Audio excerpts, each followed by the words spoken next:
Greetings and salutations. Welcome to Reefer Aquatics. We are doing a video today, Truth About Ick. I have brought along Dylan and her credentials and sort of another person's credentials, but we'll get into that. Let's go ahead. Everybody knows who I am. Let's go ahead and introduce Dylan and what her credentials are in relation to the Truth About Ick. Go ahead, Dylan. I'm Dylan. I have my bachelor's degree in zoology with a minor in environmental science, and I was able to work with Robert for a time, and I got a lot of great experience with him. Cool, awesome. I've been in the hobby all my life. I'm almost 50 years old. If you go ask my parents, they'll tell you, yeah, I've been doing this for quite some time. So the main reason for doing this video is I'm not trying to hurt industries. I'm not trying to get any kind of fame and fortune. Reefer Aquatics was founded on helping people and solving aquarium problems and issues. And that has not changed. And still to this day, that's what this video is all about, is to get the truth out to the hobbyists and let that guy know that I see countless of these people that are, I quarantined my fish and I still got ick. And it's like, I got to let my tank go for 72 days. And it's like, a lot of people like, this is my second time getting ick, I'm getting out of the hobby. And it's like, it doesn't have to be this difficult. It's the information that we're getting that's incorrect that's actually causing all this pain. So if several people stand up and go, well, listen, guys, I hate to use the word lie, but the industry's been lying to us. And if we just understand what it is that we're dealing with, we'll be able to properly handle it in the future.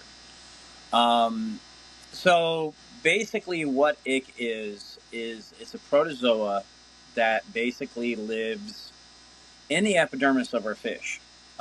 We haven't had any studies, but we also believe that it probably lives on other things. We know it lives on fish because we get to see the evidence of that, right? The little white patches.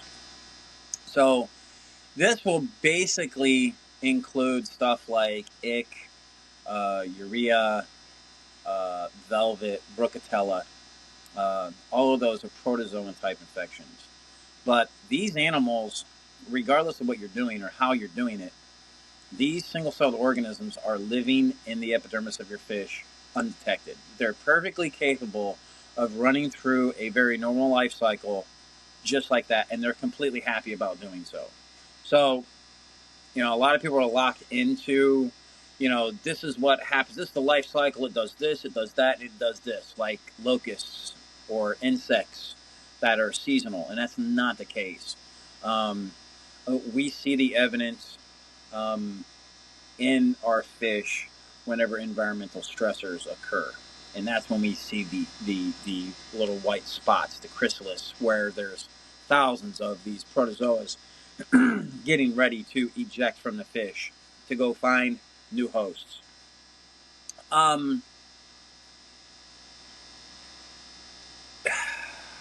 Not to lose track, but there's nothing that we're going to do, and we're also going to sort of be paraphrasing a study that both me and Dylan have had access to that had to get paid. So there won't be a lot of name dropping here because there's a lot of protection on those paid studies. You didn't pay for the study, you don't get the info. So we're paraphrasing a lot of these statements from that study.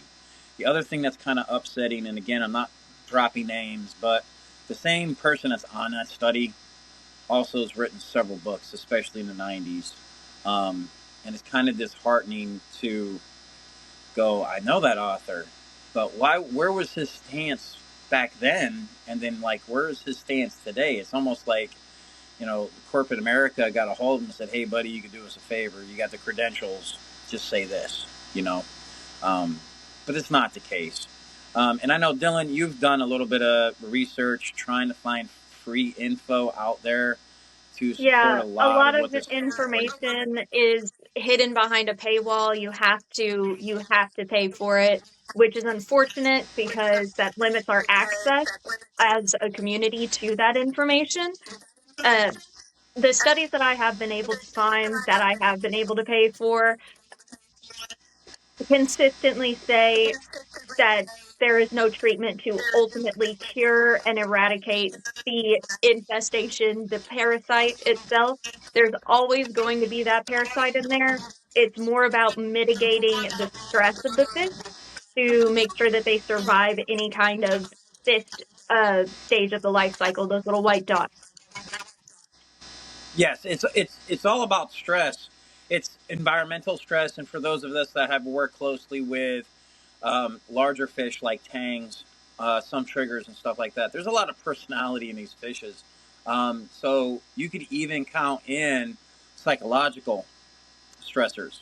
Anybody that's had to add a tang to a tank that already has tangs in it undergoes that process and that procedure. It's very, very stressful. But that's what's happening with these parasites that we have. It's an environmental stress, and I can recall several times I get a phone call about every 3 months from a reef hobbyist that says, "Hey man, I got ick in my tank. I need help. What can I do?" You know, and I go through the questions. Have you added a fish recently? It's like, nah, nah. You know, most of them are saying I haven't added fish in a year, or I haven't added fish in 6 months. Never had this issue before. It's like, okay, do you have a grounding probe on your tank? You know, if they say yes, well, then, you know, it's probably not straight voltage, because a grounding probe would end up causing you to trip a breaker. If they don't have a grounding probe, that's the first thing I tell them to go look at. Get somebody with a multimeter that knows what they're doing with it, and check for stray voltage. You have a bad pump, bad heater, whatever that is. Make sure that's not it. If all those check out, I basically tell them to do a 20% water change. Do a 20% water change, small water change. Give it a few days and see what happens, what turns out. The people that contact me back, literally, they call me back and they say, "Dude, I thought you were full of snow. I thought that was the reason why your eyes were brown. But dude, they literally cleared up in about 3 days. There's no sign of it, you know." I try to get them to leave me a review describing their process, but it hasn't happened yet. But that's the kind of stuff that you encounter day in and day out. And it's not anybody's fault. If you're quarantining your fish, you should be. We'll get into that in a second. But just understand, it's issues. It's stress, you know. And a lot of people will say, "Well, how can it be my water? Because I tested my water. My water's fine." Okay, you tested probably a 16th of the parameters in that water. There could be stuff in that water that you're not even aware is causing the environmental condition. But a water change with clean, prepared water ends up making that situation better. And as long as there's no stressor and your fish are perfectly healthy, they'll bounce right back and recover from it. I would also like to point out, on top of what you were saying with the stress, whenever we try to find a solution to this, we don't want a lot of things immediately. That is going to be more stress on that individual organism. Those fish are going to be more stressed out. So the parasites are going to be able to sense that. And because of that stress, they want to escape. So going in with like a 50% water change or a high amount of concentrated medication is going to end up, more likely than not, causing more issues. Yeah, and that's another thing too, that in the paid study, and again we're paraphrasing, that the authors noted that, you know, because of where these animals live, if we put in enough concentration, that's the other thing too. All of the what we call medication today, or treatments today, they called therapeutics in their study, because it's not a cure. And they acknowledge that, you know, if you put too much copper in, can you get to that sub level of that skin? You can, most likely. However, most of this stuff is going to be poisonous to fish, so you're just going to end up killing them anyway. And that's the other thing too, is you don't want to do too much to your tank all at once, because one, you could end up, like you stated, making the situation worse. Or two, even if you did get lucky and you cured it, well, which one was it? So always do things systematically and follow everything through to conclusion before you move ahead. So we cover stress. We know that where it lives. We're not, like I said, the life cycle.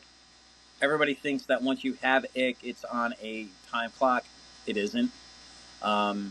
Their time clock and their situation starts when that fish lets out some kind of stress hormone or some sort of stress pheromone, and that's when these animals get to work because the ship is sinking. They know it, and the only way that they can survive is by bailing out properly, going through their procedure, creating a chrysalis, changing their shape and their form, and finding a new host. That's the best that they can do.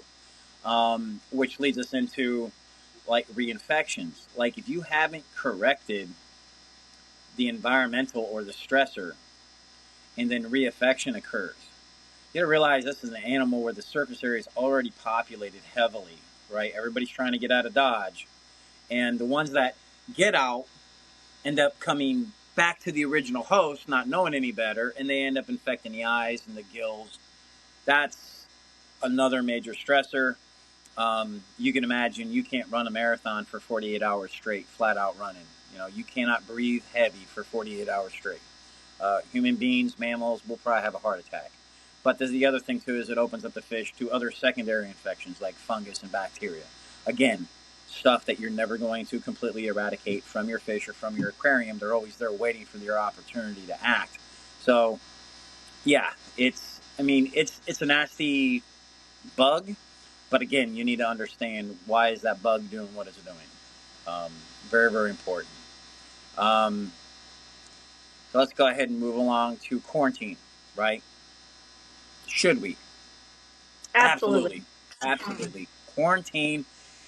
You gotta realize our fish and our trade, especially in the saltwater trade, most of the freshwater stuff's bred or spawned, not taken from the natural environment.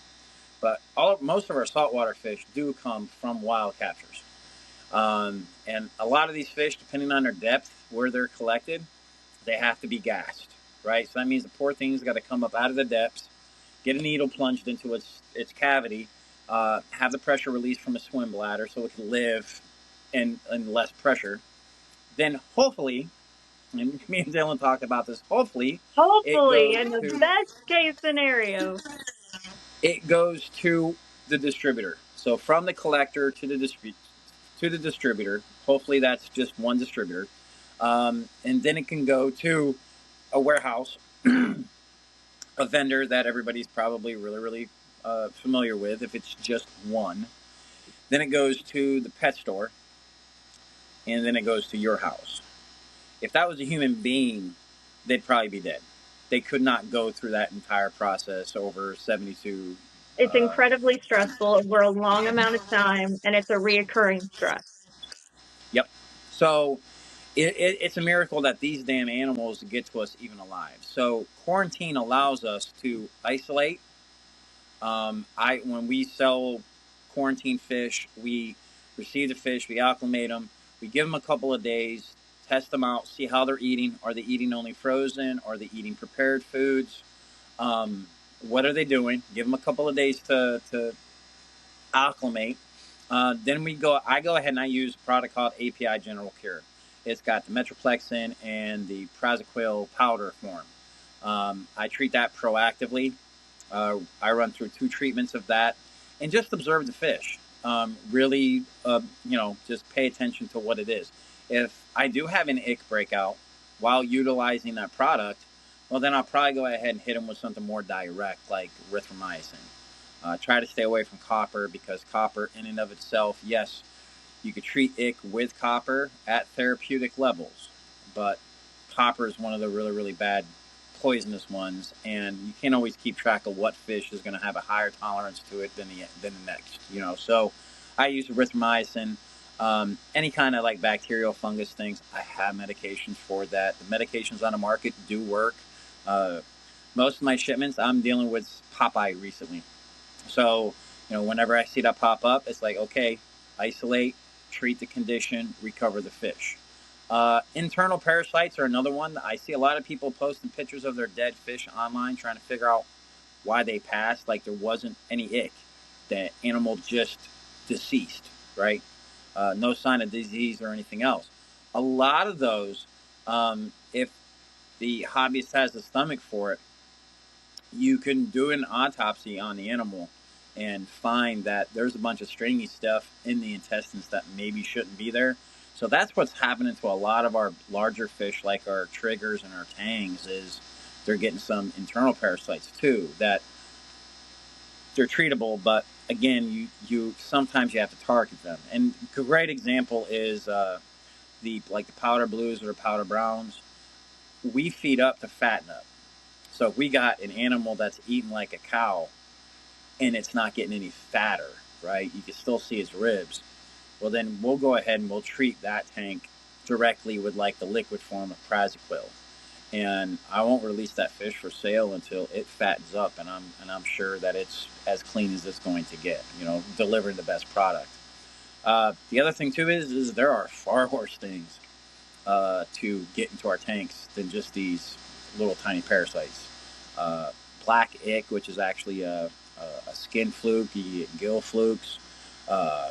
We could release all sorts of stuff into our tanks that we just don't want there. So quarantine gives us the opportunity to really take the time, you know, 2, 3, 4 weeks, take the time to really make good observations on these animals, get them back to their full health before we put them back into our systems.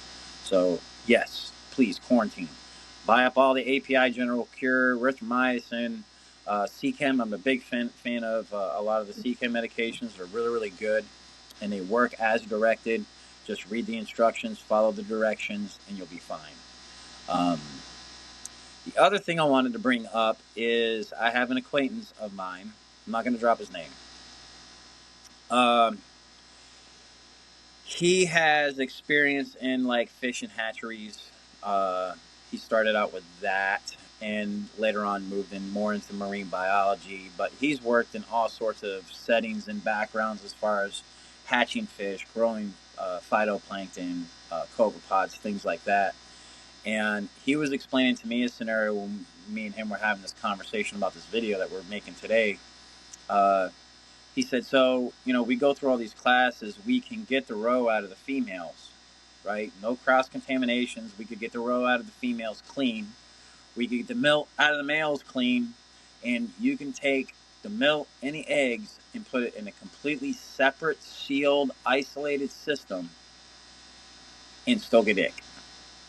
And it's like, we know the protozoa is not genetically transferred, so strike that one out. Basically,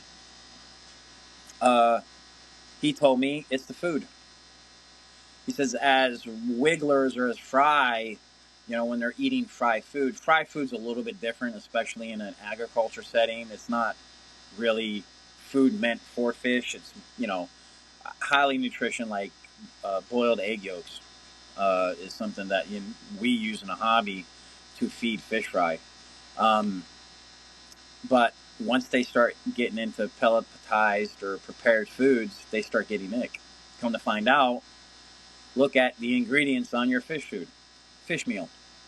That fish meal is actually processed way differently than a lot of our own human foods, where the temperature's not raised. They want to preserve all of the nutrients, and if they get the food too hot, it ends up going through a chemical changing process. They got to add lots of vitamins and minerals and stuff to it, and they don't want to do that. It ups the cost of the food, so it's not boiled to the high heavens or anything else like that. So that's how we're introducing it into our tanks. Even if we think we've done everything else good, it's coming in on your food, and it's coming in on your frozen as well, right? Freezing it does not kill it. It's going to be there. He even shared a story of where he was in a marine facility that was isolated, and they ended up getting jellyfish in their systems. And they're like, how in the hell does that happen? We're 3,000 miles from any kind of ocean or saltwater. Where'd the jellyfish come from?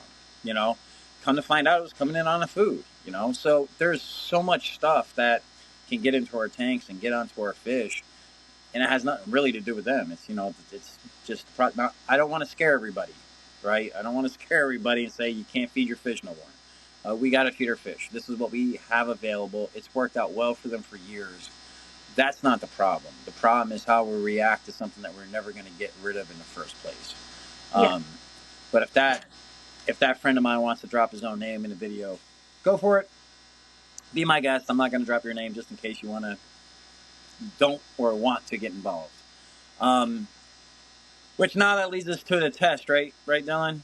Yeah. How do you pull our BS card, right? So here's our challenge. You watch this entire video and you think what it is that we're telling you is BS, okay? Get you 2 10-gallon tanks, preferably new or at least bleached and sterilized. 2 10-gallon tanks, 20 pounds of crushed coral, something to move water in both of those tanks. Take one of the tanks, leave it dry. Do not use it. Keep it away from everything. Isolate it, okay? Let's save that for later. Get your 1 10-gallon tank, get it cycled. Right, first things first, get it cycled. It's going to take you 6 to 8 weeks to properly cycle that thing. Now go out and get you blue damsels. And we're saying blue damsels because it's going to be the easiest fish to show any kind of sign or indication of disease. So and that's the fish that we want. Yes. So treat them however you want to treat them. Follow everybody's advice. Use erythromycin, use copper, use shaded copper, use Metroplex, use whatever you want to use, okay? Quarantine those fish, treat them. I dare you to cure them, okay? And once you are completely convinced that they're cured, fill up that other 10-gallon tank that's never had water in it and throw those damsels directly in it. 4 damsels in a 10-gallon tank, yes, you're going to spike the ammonia, but hopefully not quick enough to where they start to show signs of ick. Ammonia is an environmental factor. It's going to cause stress in a fish. And depending on the health, that's the other thing too, is depending on the health of the animal, you know, if they're really, really fat and they're just coming off of medications, maybe not. But chances are, re-stress those fish and they're going to ick out.